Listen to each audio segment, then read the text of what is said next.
तो सब्जेक्ट और नॉलेज मायने नहीं रखता है, मायने रखता है सबसे ज़्यादा इसका नाम रखा है नई ज़िंदगी फाउंडेशन, जहाँ आप आकर अपने जीवन के नए आयाम पा सकते हैं, नए रास्तों पर जा सकते हैं। 2022 से इस पूरी यात्रा ने पूरा मोड़ लिया और 2022 में जब कोरोना आया और 2022 में स्किल डेवलपमेंट में हम राजसमंद आए और 2022 से लेकर अब तक की यात्रा में अपने लगभग 3000 से ज़्यादा युवाओं को पढ़ाया है। और आपको बड़ा आश्चर्य होगा, लगभग 2000 से 2200 बच्चे काम करते हैं सर।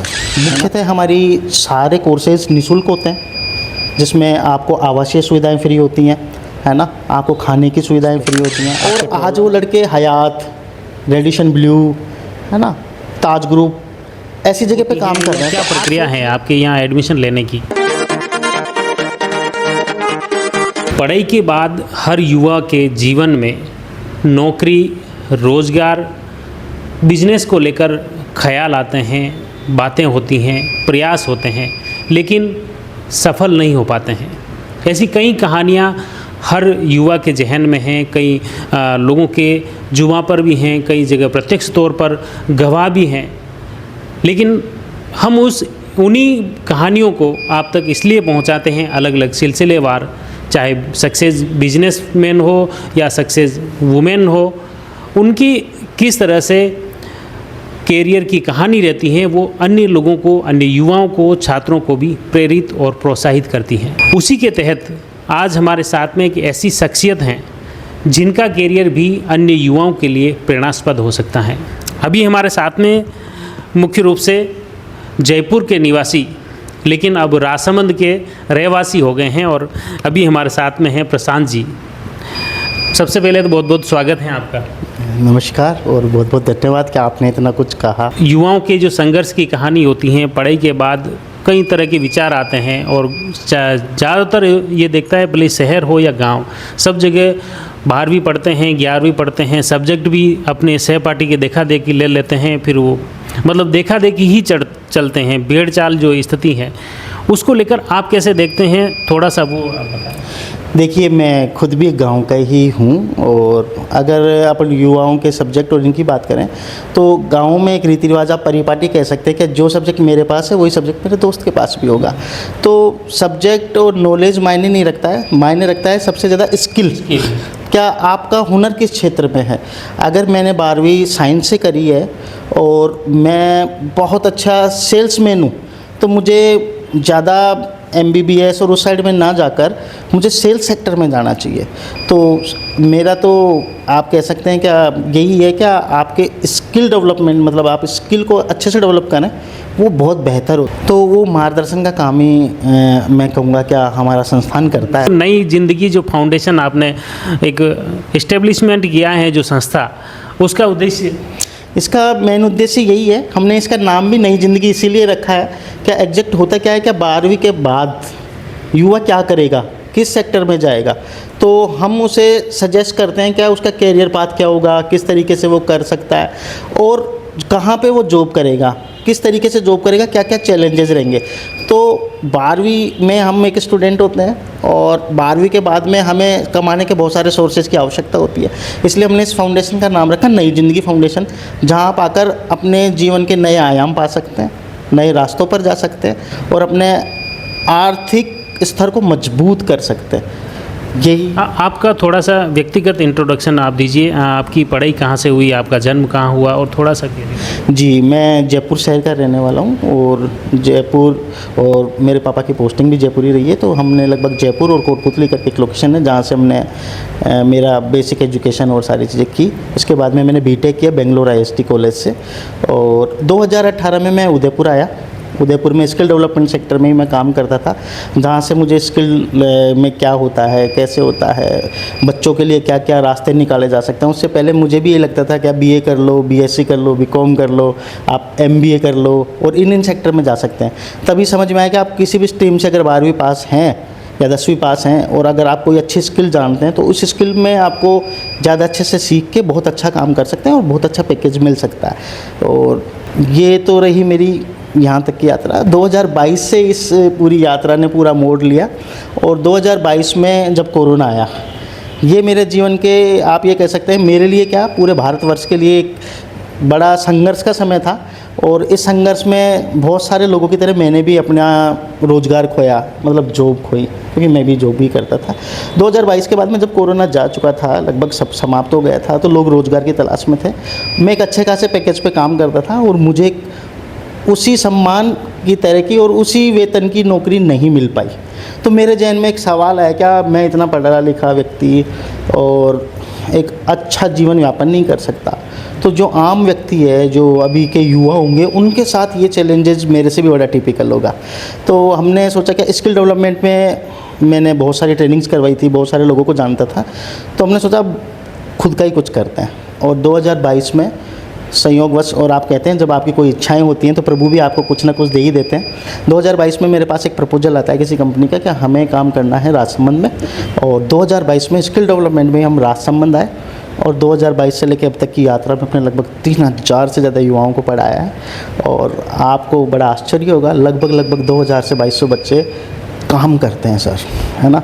आज वो अपना घर चलाते हैं। इसमें से कुछ कहानियाँ तो ऐसी होंगी जिनके पास जो हमारे फ़ीस होता है छोटा सा 1100 रुपये, जिसे हम कहते हैं कि वो हम लेते हैं इनरोलमेंट फ़ीस के नाम पे, वो पैसा तक भी नहीं होता है। इसमें मुख्य रूप से जो आपने 2022 से आपके नई ज़िंदगी फाउंडेशन की जर्नी स्टार्ट होती है मुख्य रूप से। जी, इसमें कैसे इस्टेब्लिशमेंट किया आपने, कैसे ये विचार आया जहन में, और उसके बाद इसको कैसे मैनेज करके आगे बढ़ाया? और जैसे इतने स्टूडेंट आप बता रहे हो, 3000 आंकड़ा बहुत बड़ा होता है, तो यहाँ तक कैसे पहुँचे वो थोड़ा सा? ये बड़ा संघर्षशील समय रहा और ये बिल्कुल मैं बताना भी चाहूँगा। आज के युवाओं के साथ हमारा मोटिव भी है, हम बोलते भी हैं सबको, धैर्य और विश्वास। ये धैर्य और विश्वास ही हमें यहाँ तक लेके आया। जो आंकड़ा मैंने बताया तो बहुत हमें छोटा लगता है, क्योंकि देखिए अगर देखा जाए तो बेरोज़गारी पे चर्चाएं सब करते हैं, बेरोज़गारी पे बात सब कर रहे हैं, लेकिन रियल में बेरोज़गारी के लिए काम कोई नहीं कर रहा है सर, है ना। क्या आप पहले पीड़ा समझिए। मैं एक एग्जांपल दूंगा। अगर आप डॉक्टर के पास जाते हैं, वो आपको पेट दर्द बता रहा है, तो पता है प्रयास फिर पेट दर्द की दवाई के लिए ही होने चाहिए, लेकिन हम ईसीजी करवा लेते हैं, हम सोनोग्राफी करवा लेते हैं। पहले हमें एक बार एसिडिटी की गोली देख के ट्राई करना चाहिए। तो सेम बेरोज़गारी पे भी है। क्या युवाओं बेरोज़गार हैं, पहले आप उसकी नीड तो समझें, है ना। वो क्या चाहता है, उसकी रुचि किस चीज़ में है। हम होता क्या है, क्या मुझे नौकरी चाहिए, ले फला की दुकान पे लगवा देता हूँ, है ना। तो फला की दुकान पे उसका कैरियर क्या है? देखिए आज तो वर्तमान के लिए उसके लिए बहुत बेहतर है ना, लेकिन फ्यूचर उसका घर परिवार होगा, है ना, उसके बच्चे होंगे, तब उसको फाइनेंशियल फ्रीडम चाहिए होगा। तो फला की दुकान से वो फाइनेंशियल फ्रीडम नहीं मिल पाएगा। तो नई ज़िंदगी फाउंडेशन आपको ये लिटरेसी देता है, मतलब ये जानकारियाँ देता है कि आपको किस तरीके से काम करना चाहिए, कहाँ पे रोज़गार होना चाहिए, बच्चे का इंटरेस्ट किस सेक्टर में है, और फिर हम उस पर काम करते हैं। जैसे आप कह सकते हैं क्या, एक मूर्तिकार एक पत्थर लाता है, पत्थर पे आप कुछ भी कर सकते हैं, पत्थर को आप स्लैब पे भी लगा सकते हैं, पत्थर को आप छत पे भी लगा सकते हैं और उसकी मूर्ति भी बना सकते हैं। तो हम प्रयास करते हैं उस पत्थर को मूर्ति बनाने का, और डिपेंड करता है बच्चे पे, क्या वो स्लैब में बनना चाहता है, छत पे जाना चाहता है, या वास्तव में मूर्ति बन के लाखों रुपए में बिकना चाहता है। अगला सवाल मुख्य रूप से नई फाउंडेशन, जो आपके संस्थान नई ज़िंदगी फाउंडेशन, इसका आप इंडिविजुअल काम करते हैं या गवर्नमेंट सेक्टर में गवर्नमेंट की स्कीम को साथ में लेकर के, या किस तरह से? जी, हमारे कुछ पार्टनर्स हैं, आजीविका ब्यूरो, है ना, एंजल वन ब्रोकिंग, और राजस्थान कौशल, आप NSDC नेशनल स्किल डेवलपमेंट। तो हम सरकार और प्राइवेट दोनों फंडर्स के साथ काम करते हैं। मुख्यतः हमारी सारे कोर्सेज निःशुल्क होते हैं, जिसमें आपको आवासीय सुविधाएं फ्री होती हैं, है ना, आपको खाने की सुविधाएं फ्री होती हैं, आपके ट्रैवल अलाउंसेज होते हैं, ड्रेसेज होती हैं, लगभग ये निःशुल्क होता है। मात्र एक छोटा सा 300, 600 या 1100 रुपये की रजिस्ट्रेशन फ़ीस होता है, वो हर एक कोर्स के हिसाब से। उसके अलावा आपसे कोई चार्जेस नहीं लिए जाते हैं। और ये ट्रेनिंग और ये संस्थान खोलने का उद्देश्य ही यही था कि जिन युवाओं के पास पैसे का अभाव है, देखिए पैसा होगा तो आप MBBS भी कर लेंगे, पैसा होगा तो आप MBA भी कर लेंगे, लेकिन जिनके पास आर्थिक अभाव है और जीवन में कुछ करना चाहते हैं, उन लोगों को हम मात्र एक रजिस्ट्रेशन फ़ीस पे ट्रेनिंग करवाते हैं, एक अच्छा स्किल देते हैं, और उस सेक्टर से रिलेटेड उसको वहाँ पे जॉब दिलवाते हैं जिससे कि वो आर्थिक सर्वाइव कर सके। और फिर बाद में हम प्रयास करते हैं कि उससे जुड़े रहें और उसको मार्गदर्शित करते रहें कि थोड़े समय बाद में जब उसकी स्किल डेवलप हो जावे, वो बहुत अच्छे से अनुभव प्राप्त कर ले, तो उसे स्विच करवा के दूसरी जगह हम जॉब दिलवा सकें। उसके लिए अच्छी अपॉर्चुनिटी हो तो हम उसे वहाँ भेज सकें। जैसे मैं आपको इसमें एक बात और भी जोड़ना चाहूँगा कि हमने होटल मैनेजमेंट की ट्रेनिंग कराई। होटल मैनेजमेंट की ट्रेनिंग के बाद में हमने युवाओं को होटल्स में लगाया। उसके बाद में हमें साथिया इन्फोसिस का एक ग्रुप है वो मिला और हमने फिर उनमें से कुछ अच्छे बच्चों को साथिया के साथ ट्रेनिंग करवाई खुद के फंड्स पे। और आज वो लड़के हयात, रेडिशन ब्लू, है ना, ताज ग्रुप ऐसी जगह पे काम कर रहे हैं। तो आप सोचिए, क्या आपके पास ही का एक उदाहरण है, गठबोर के आसपास के एक बच्ची है ना, पाली गठबोर के आसपास में रितु, अभी आपके उदयपुर में रेडिशन में काम करती है। ब्यावर से एक शीतल काबरा जयपुर हयात में काम करती है ना। तो जहाँ हम सोच नहीं सकते, जहाँ हम जा नहीं सकते, हमारे राजसमंद के आसपास का बच्चा या राजसमंद ज़िले का बच्चा आज वहाँ काम करता है। ऐसे बहुत से उदाहरण हैं। तो ये सारी चीज़ें यहीं से निकल के आती हैं। पहले तो सबसे पहले जो भी स्टूडेंट नया आता है उसमें आप क्या देखते हैं? पहले काउंसलिंग होती है या क्या प्रक्रिया है आपके यहाँ एडमिशन लेने की? देखिए, सबसे पहले तो अगर बात करें काउंसलिंग की और ये, तो हम सबसे पहले हौसला देखते हैं, क्या आप कितना ऊंचा इस आसमान में उड़ सकते हैं। उसके बाद में प्रयास करते हैं, क्या जिस सेक्टर का हम एक टेस्ट लेते हैं उस टेस्ट में मैं तो डॉक्टर बनना चाहता हूँ या जीडीए करना चाहता हूँ, लेकिन उस पेस टेस्ट में पता चलता है क्या आपकी जो आपका स्ट्रक्चर कहता है या आपकी सोच कहती है आप रिटेल सेक्टर में बहुत अच्छा कर सकते हो, सेल्स बहुत अच्छा करते हो। तो हम पहले युवा को समझाते हैं कि नहीं ये सेक्टर आपके लिए नहीं है, देखिए इस टेस्ट में ये नंबर आपके आते हैं, है ना, और आपकी थॉट और आपके एक्टिविटी के हिसाब से, विचारधाराओं के हिसाब से मतलब आपको ये करना चाहिए।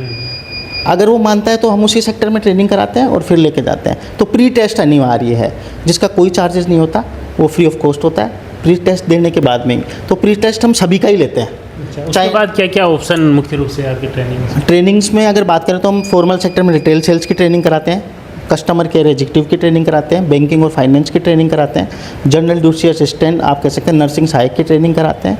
ये फॉर्मल सेक्टर्स की ट्रेनिंग है। टेली अकाउंटिंग की ट्रेनिंग कराते हैं। और अगर बात करें अनफॉर्मल सेक्टर में तो हम मोटरसाइकिल रिपेयरिंग, मोबाइल रिपेयरिंग और मोटर वाइंडिंग, ये मुख्य रूप से हम इन्हीं ट्रेनिंग्स पे अभी वर्तमान में काम करते हैं। और राजस्थान का एक राजस्थान नॉलेज कॉर्पोरेशन लिमिटेड का सर्टिफिकेट है RSCIT और टेली अकाउंटिंग, इनके सर्टिफिकेट्स भी हम प्रोवाइड करवाते हैं। ये जो कोर्सेज़ हैं लगभग इनकी टाइम लिमिट क्या रहती है एवरेज? अगर हम फॉर्मल सेक्टर की और इनकी बात करें, अगर आप आवासीय प्रशिक्षण में हैं, देखिए कोर्स की तो कोई लिमिट ही नहीं है ना, लेकिन हम 26 दिन की 30 दिन की एक ट्रेनिंग कराते हैं, मतलब 4 संडे का आपका ऑफ होता है।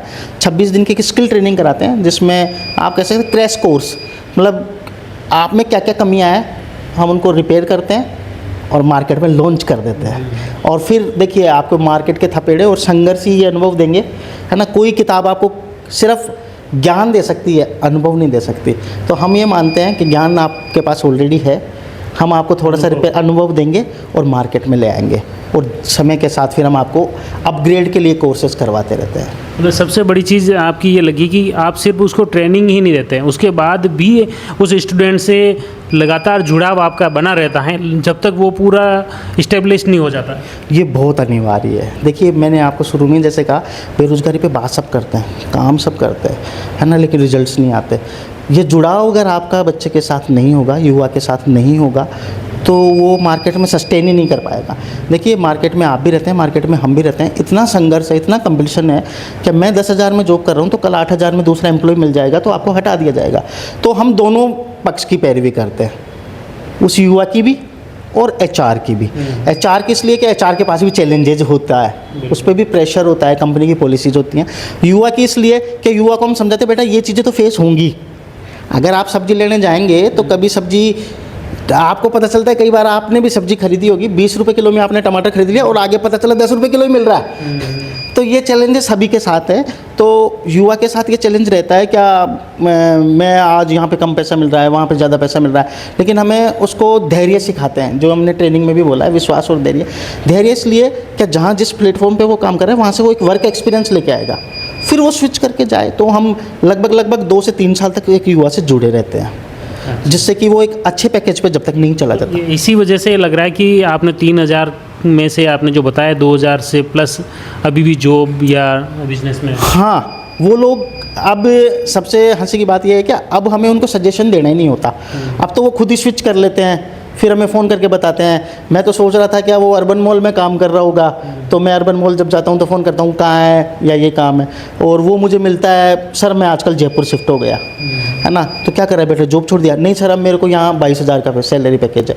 तो ये अब उनको खुद को भी लग गया क्या हम जब काम कर रहे हैं हमारा एक्सपीरियंस बढ़ जाएगा तो हमें स्विच करना है, आगे बढ़ना है। और साथ में हम युवाओं को ये भी कहते हैं, देखिए हमारे पास इस अगर एरिया की बात करें 10वीं और 12वीं पास युवा ज़्यादा आते हैं, है ना, जो पढ़ाई छोड़ चुके हैं, है ना, जो अब कोई काम नहीं कर रहे हैं या रोज़गार की तलाश थी, तो हम उसे वापस से कहते हैं कि आप बीए करें, थोड़ा और पढ़ें, क्योंकि सैलरी स्लेब भी इस हिसाब से, आप 10वीं पास हैं तो आपका सैलरी स्लेब अलग है, 12वीं पास है तो सैलरी स्लेब अलग है, क्योंकि इंडस्ट्री है साहब, और मार्केट को पढ़ा लिखा व्यक्ति चाहिए और अनुभवी व्यक्ति चाहिए।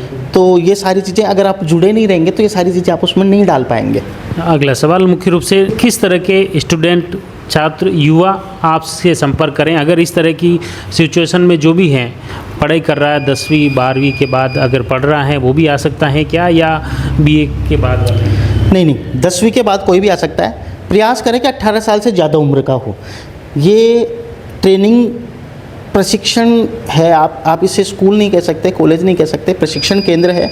और यहाँ ट्रेनिंग उन्हीं लोगों को दी जाती है जो रोज़गार करना चाहते हैं, ना कि सर्टिफिकेट लेना चाहते हैं। जब भी आपको रोज़गार की आवश्यकता हो, चाहे आप 10वीं पास हों या 12वीं पास हों या आपने बीए कर रखा हो, आपका स्वागत है। आप आएँ, फेस टेस्ट दें, टेस्ट में जो भी आपकी रैंकिंग होगी हम आपको सजेस्ट करेंगे, और जिस भी तरीके का कोर्स आपको लगता है हम आपको सजेशन देंगे। इंटरेस्ट फिर भी आप ही का ही होगा। क्या आपका टेस्ट अगर बोलता है कि आप रिटेल में जाना चाहिए, लेकिन आपका इंटरेस्ट है जीडीए में ही काम करूँगा, हमें कोई आपत्ति नहीं है, हो सकता है आप उसमें और भी बेहतर कर सकें। इसमें अगर कोई व्यक्ति आके आपसे बोले कि मेरे को बिजनेस करना है किसी भी फील्ड में, जो भी स्किल आप उसको देंगे, क्या वो डायरेक्ट बिजनेस कर सकता है? देखिए, हम बिज़नेस कोच नहीं है ना, और बिज़नेस करना एक अच्छी थॉट है, एंटरप्रेन्योर बनना चाहिए। लेकिन मेरा व्यक्तिगत अनुभव है, मैं मेरे अनुभव को भी कहूँ, 18 से लेके देखा जाए तो 14-15 से ही मैं जॉब कर रहा हूँ। 16, 17, 18, 19, 20 और 21 मैंने स्किल सेक्टर में पहले जॉब की है, काम किया है, उसके बाद में मैं इस सेक्टर में आया हूँ। तो मैं प्रत्येक युवा से यही कहना चाहूँगा, पहले आप अनुभव लें। व्यापारी बनना सरल है, व्यापार को स्थिर रखना बड़ा कठिन है, इसलिए पहले आपको वर्क एक्सपीरियंस होना बहुत मैंडेटरी है। तो पहले आप वर्क एक्सपीरियंस लें जिस भी सेक्टर में आप बिज़नेस करना चाहते हैं। यही मेरा आपके मुख्य रूप से अभी राजसमंद से आपने 2022 में शुरुआत की, कहाँ आपकी मुख्य रूप से ब्रांच है? वैसे तो हम 33 सैटेलाइट सेंटर्स के साथ काम करते हैं, लेकिन मुख्य रूप से 6 से 7 ट्रेनिंग सेंटर है हमारा। अजमेर में हम काम करते हैं, अजमेर में हमारी उपस्थिति है। किस जगह, थोड़ा सा एड्रेस? जी मैं आपको बता देता हूँ। राजसमंद में हम IDBI बैंक पर हैं। मावली, उदयपुर में हम मावली चलाते हैं एयरपोर्ट के पास होने से, जिससे हमारे फंडर्स वगैरह आ सकते हैं। इसके बाद में हम चित्तौड़गढ़ में महाराणा प्रताप सेतु मार्ग पर, अजमेर में हम आदर्श नगर, जयपुर में हम मालवीय नगर में हैं, और हम आगे भी प्रयास कर रहे हैं। ये हमारे मुख्य सेंटर हैं जिन पर हम काम करते हैं। आमेट में SBI बैंक के पास, है ना। अभी इसके साथ हम सैटेलाइट सेंटर पे भी काम करते हैं, जो हमारे ट्रेनिंग के हिसाब से या गांव के हिसाब से होते हैं, जहाँ पे ट्रेनिंग होती है और फिर हम वापस उस सेंटर को मुख्य ब्रांच पर शिफ्ट कर लेते हैं। तो जब आवश्यकता होती है हम सैटेलाइट सेंटर स्टार्ट करते हैं। अच्छा, इसमें ये जो आपने आंकड़ा बताया, ये पूरा इन सभी सेंटरों का? जी हाँ, ये आंकड़ा क्या है, दिखने में बहुत बड़ा दिख रहा होगा, हमने छोटे छोटे टुकड़ों में पूरा किया है। हर एरिया वाइज, ब्लॉक वाइज, क्या जहाँ जिसकी जैसी आवश्यकता थी वहाँ उस हिसाब से ट्रेनिंग करवा कर, तो हमें कतई छोटा दिखता है। हमारा तो लक्ष्य कुछ और ही है। हम चाहते हैं 2028 में हर साल हम 66,000 बच्चों को ट्रेनिंग दें और 66,000 युवा हर साल रोज़गार से जुड़ें, जिससे कि हम सरकार की भी मदद कर सकें, है ना। और नो डाउट सरकार की भी अच्छी योजनाएं हैं और बहुत अच्छा, मैं कहूँगा मैं तो प्रेरित ही सरकार की योजनाओं से हुआ, लेकिन कहीं ना कहीं कुछ खामियां रह जाती हैं। तो हम जैसे पेच वर्क करने वाले लोग उपस्थित हैं, पेच वर्क करेंगे, युवाओं को ट्रेनिंग देंगे और 1000% रोज़गार देंगे। राजसमंद में प्रशांत जी की पहचान ही कौशल विकास को लेकर ही है मुख्य रूप से। ये आप लोगों का बड़प्पन है, आप ऐसा मानते हैं। पहचान तो वो युवा है जो आज नौकरी कर रहा है। अगर उसके सपने नहीं होते, वो हम पे विश्वास नहीं करता, या वो अपना कीमती समय 30 दिन का हमें नहीं देता तो शायद आज प्रशांत की और नई ज़िंदगी फाउंडेशन की पहचान नहीं होती। तो मैं हर उस युवा का धन्यवाद दूंगा जो आज कहीं ना कहीं नई ज़िंदगी फाउंडेशन का नाम परचम की तरह लहरा रहा है, और वो अगर रोज़गार नहीं करता तो शायद आप हम दोनों भी साथ नहीं होते। तो मैं राजसमंद वासियों और साथ में प्रत्येक नई ज़िंदगी के उस सदस्य को धन्यवाद कहूँगा जो कि अभूतपूर्व मेहनत कर रहा है। आपकी इस टीम की, क्योंकि एक कोई भी काम होता है तो टीम वर्क में होता है, अकेले कोई भी व्यक्ति कुछ नहीं कर पाता। तो मैं आपकी इस नई ज़िंदगी फाउंडेशन के टीम के बारे में भी थोड़ा सा जानना चाहूँगा। लोग कहते हैं क्या हर एक सफल व्यक्ति के पीछे किसी न किसी महिला का हाथ होता है। मेरा ये मानना है कि हर एक सफल बिजनेसमैन के पीछे उसकी टीम का ही हाथ होता है ना। महिला और पुरुष तो एक अलग विषय है। तो इस टीम ने जो अभूतपूर्व सहयोग मेरा किया है, ये आप विश्वास मानिएगा। एक एम्प्लॉय का टाइम होता है 9 से 6। इन लोगों ने सुबह 7 से लेकर रात को 2-2 बजे तक भी काम किया है। ये 3000 का आंकड़ा बड़ा संघर्षों से हम पहुँचे हैं और अब तो ये धीरे धीरे बढ़ ही रहा है। तो टीम का सहयोग नो डाउट बहुत ही शानदार था, और मैं तो ये कहूँगा हम सब मिलकर सदैव साथ ही काम करें, और हम सब एक परिवार का सदस्य हैं, ना कि हम सब साथ काम करते हैं। तो मैंने ये भी चीज़ देखा कि आपके इसमें सबसे ज़्यादा जो मैन पावर हैं या टीम मेंबर हैं वो सभी ज़्यादातर वुमेन हैं।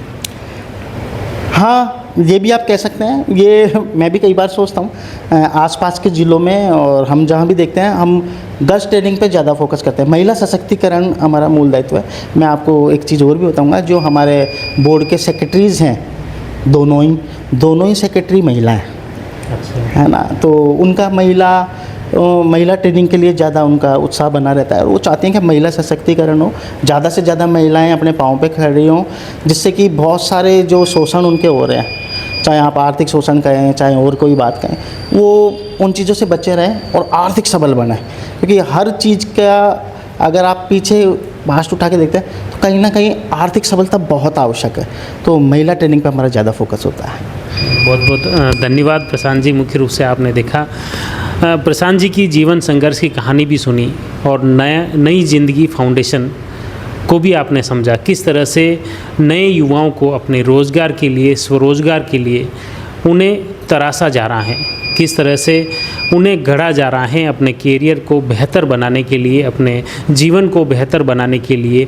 यहाँ पर नई ज़िंदगी फाउंडेशन की ओर से अब तक करीब 3000 से ज़्यादा छात्र छात्राओं को ट्रेनिंग दी जा चुकी हैं, और उसमें से भी 2000 से ज़्यादा अभी नौकरी कर रहे हैं, जॉब कर रहे हैं या स्वरोज़गार की राह पर आगे बढ़ रहे हैं। निश्चित तौर पर हम आने वाले समय में ये प्रयास करेंगे कि उन स्टूडेंट की, उन जो कार्य करने वाले छात्रों की, युवाओं की कहानियाँ भी आप तक पहुँचाएँ, ताकि वो भी आपको प्रेरित करें, प्रोत्साहित करें। उनके जीवन की संघर्ष की कहानियाँ निश्चित तौर पर अन्य युवाओं को ज़रूर प्रेरित करेगी। जुड़े रहिए जयवर्धन न्यूज़ के साथ। धन्यवाद।